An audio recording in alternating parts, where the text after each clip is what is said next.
Magandang hapon po.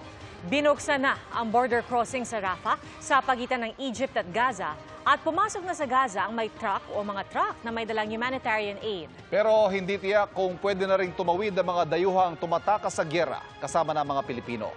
At mula sa Cairo, Egypt, nakatutok live si Rafi Tima. Rafi, anong latest dyan? Pasado alas 6:30 ngayon dito sa alas 12:30 ngayon dito sa Cairo, Pia at Ivan, kung saan sa wakas nga ay binuksan na yung Rafah border crossing para makatawid ang humanitarian aid papasok ng Gaza. 200 truck na may humigit kumulang 3,000 toneladang relief aid ang isa sa unang mga pumasok sa border crossing patungo sa Gaza. Ito yung mahigit isang linggo nang nakatenga sa Egypt side ng Rafah border. Kabilang dito yung pagkain, gamot at tubig. Ang pagpasok ng humanitarian aid nataon sa pagbubukas ng isang peace summit dito sa Egypt patungkol nga sa nangyayaring giyera sa Gaza na nasa kabilang border lang ng Egypt. Posibleng itinaon din yung pagbubukas ng border sa pagsisimula nitong peace summit na dinadaluhan ng mga leader mula sa Europa at mga mahigit 12 Arab countries kasama na ang United Nations at ang European Union. Pero kapansin-pansin na wala sa mga inaasahang dadalo ang kinatawan mula sa Israel. Ipinatawag ni Egyptian President Abdel Fattah el-Sisi ang International Summit noon pang nakaraang linggo sa pagsisimula ng muling pagsiklab ng kaguluhan sa Gaza, bunsod nga ng pag-atake ng Hamas sa Israel. Bukod sa nangyayaring pagpasok ng humanitarian aid sa Gaza, isa sa mga posibleng talakayin sa Peace Summit yung paglabas ng mga dayuhang naiipit sa kaguluhan na kinabibilangan ng ating mga kababayan. Ang pagbabukas ng border, inanunsyo rin ng Embahada ng Amerika sa Israel. Pero ayon sa Embahada ng Amerika, hindi pa nila matiyak kung gaano katagal bubuksan itong border crossing. Bukod nga sa magandang balitang ito, isa pang good news ang nangyari kagabi matapos palayain ng grupong Hamas ang dalawa nilang bihag na Amerikano.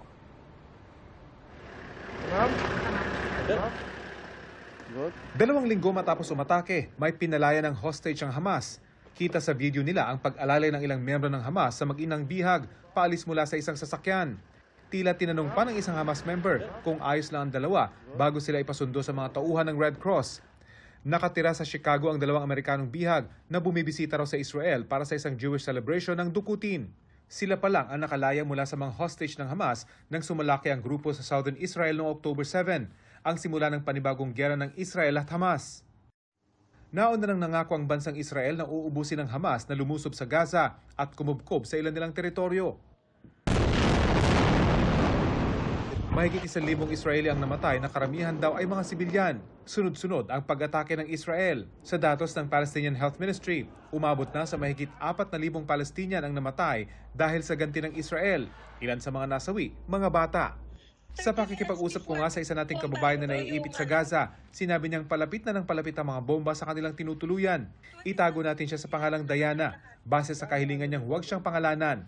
Ito ang eksena ilang minuto lang matapos bumagsak ang isang bomba malapit sa tinitirhan nila Diana sa governorate ng Rafah sa Gaza Strip. Halos ganito rin daw nangyari sa isa pang bahay na binagsakan din ng bomba ilang araw nang nakakaraan kung saan namatay ang ilang kaanak ng asawa. 27 po sila na namatay lahat. Kaano-ano nyo bali yung mga namatay? Ano po, brother-in-law po. Yung 27 po na yun, halos lahat po bata. At saka babae po. Araw-araw naman daw halos silang tinatawagan at kinukumusta ng Philippine Embassy sa Jordan na nakakasakop sa Gaza. Pero naiintindihan daw ni Diana na sa ngayon, walang magagawa ang sinuman sa kanilang kalagayan. In fairness po sa kanila, lagi po nila akong kinakamusta. Pero yung totoo po talaga, wala po sila magagawa eh.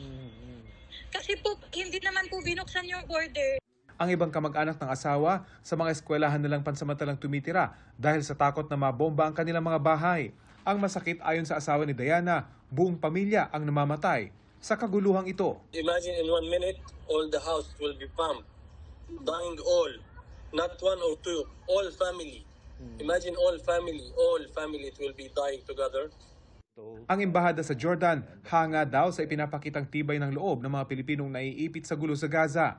Tinitiis ang kawalan ng tubig, kuryente at limitadong pagkain maliban sa panganib na tamaan ng bomba anumang oras. Sa kabila nito, nagbabayanihan pa raw ang mga Pinoy at pinalalakas ang loob ng isa't isa. They are being very resilient and very resourceful. They have no choice because they have to survive this ordeal. and try to get out of Gaza.